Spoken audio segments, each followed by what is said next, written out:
Good morning, children. Now, today we are going to take the price mix of marketing mix. Children, deciding the price of the product is also one of the major part of marketing. And when any product is termed in the monetary, when its value is termed in money value, then it is said that it is its price, the price of the product. Whenever any product and services, it has value, and that value is defined in terms of money, that is called price of that product. And many things are kept in mind while deciding the price of the product.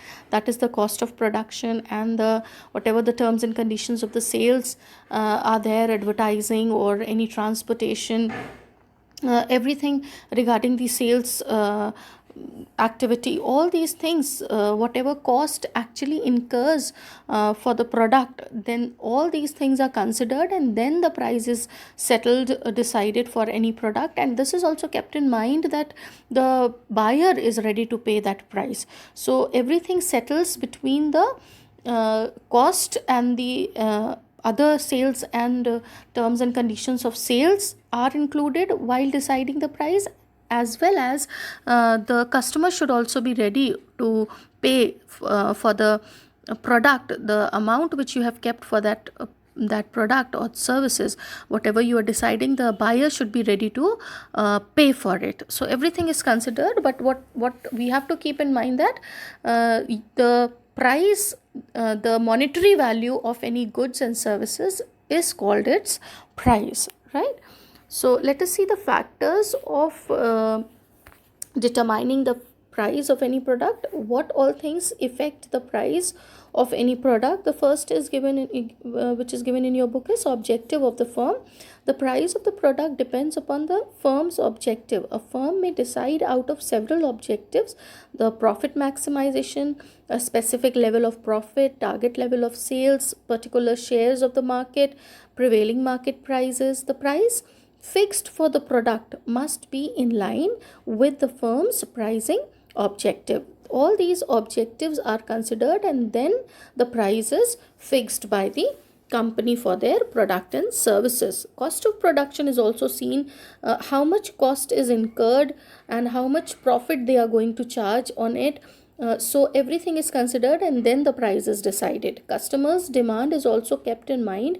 If customers are demanding more, you can keep the price at a higher prices. The nature and size of the demand in relation to the supply of an article is another important factor. When the supply is less, then we can increase the price, but if the supply is more, then we have to decrease the price of the product, even if the demand is high or low. If the demand is high and the supply is low, then you can keep the higher prices. But if the supply is higher and the demand is low, then you have to keep the price of the product as low prices. Competitions in the market. This is very, very important, children, that you have to keep the competitor's product also into your mind while selecting the price of the product. And prices charged by the competitors often act as a guiding in a price decisions. For example, Maruti Udyog has decided the price of its Zen and Alto cars, keeping in view the competing brand like Santro, Indica and Palio. Quality and services are also considered. An article may be sold at a price much above the cost if the customer considers that article has an exceptional quality or value. On the other hand, if the article is not it is not of a very good quality, then the price is definitely has to be kept as a low price for that product. Then, buying motives. A customer may pay a high price to satisfy his vanity. This happens when the article is purchased for the status or prestige. For the showing of their status, they may pay higher prices. But if the things are not desired by the public much for their status symbol, then they can pay lower prices for that product. Promotional strategies. Firm using intensive techniques of sales promotion may price their product above the market price. If they are using more strategies, more modified strategies of sales promotion, then definitely they are going to have the higher prices of the product. But if they are having the product, if they are thinking that they can sell their product at a very low sales promotions, in that case they are supposed to keep their prices low at a very low price they are able to sell. And if the sales promotions are higher, if sales promotions are so much, then they are using much money to produce to use these sales promotion activities, so they are going to cover up from the price of the product only. So this has to be kept in mind, that if they are not using much sales promotion activities, then they can charge less prices. But if the sales promotion activities are more and the amount is spent on those activities are more, then the price will be more. Then comes risk. Some seasonal goods and fashion articles are sold at prices out of line with cost to cover unusual risks undertaken by the seller. Goods which are sold on liberal terms of credit, they are usually, they may have a high price to cover loss of interest and risk of bad debts. Government control. Price of certain products are regulated by the government. In India, maximum price of edible oil, automobile, medicines, sugar, cement, they all are regulated by the government. So this is also kept in mind, that if some products are going to be they are under government control, then you cannot increase the price of those products, right? So this was the this was the price mix. Now let us see the place mix. Place mix is related with the distribution of the product by you are going to take the product from the producer, and you are going to you'll make them available for the customers. So distribution is also a very, very important part of marketing. Which which channel you are going to use for just using your just being providing your product to the customer.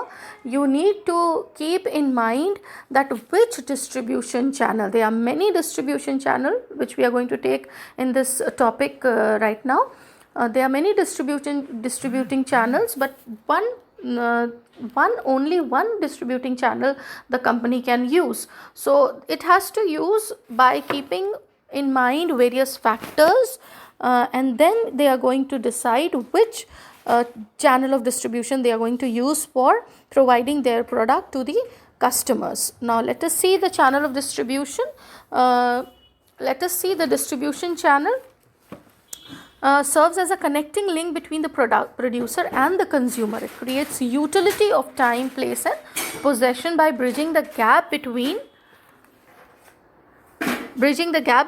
the point of production and the point of consumption. Channel of distribution represents three types of flows. Producer flows downwards from the producer to the customer. Cash flow upward from customer to the producer as payment for the products. And marketing information flows in both directions, right? Channel of distribution performs the following functions. Sorting. What all things the channel of distribution do? They sort the product. They sort the product in the manner, they differ the goods, they keep the goods in different packets, or you can say they are going to just sort out according to the nature, size and quality of different products, and they sort these goods into homogeneous groups on the basis of size and quality. Accumulation. Middleman builds up a stock of products to maintain a continuous flow of supply to customers. Allocation. Middleman breaks the stock of goods into small and convenient packets. Sorting. Middleman procures and delivers goods of different types and combination desired by customers. For example, customers can buy all items of grocery from one retailer. Promotions. Middlemen promote sales through personal selling and words of mouth publicity. Many a times middlemen or these channel of distribution helps in sales promotion also. Risk taking. Many a times it is seen that these distributing people, the channel of distribution, they also take a risks of the goods, and they buy in bulk from the producer, and they keep and they take the charge of storage and everything, and in this way the risk of losing the product by the producer becomes lesser, because now the middlemen are going to take the risk for their product. Now let us see the several alternative channels. The first one in your book is given manufacturer, consumer. That is, the product can be the producer can use this channel, and this is the direct channel also. This is said as direct channel or zero level, because manufacturer can directly sell the product to the consumers. Then comes manufacturer, retailer and consumer. This is one level channel in which the manufacturer sells directly to the retailers, and then retailers can sell it to the consumers.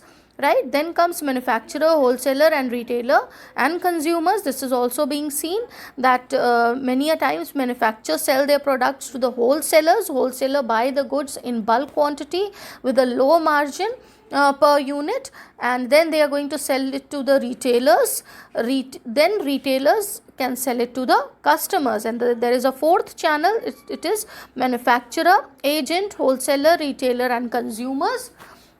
This is children, manufacturers keep their agents reach to the wholesalers asking how much product they want.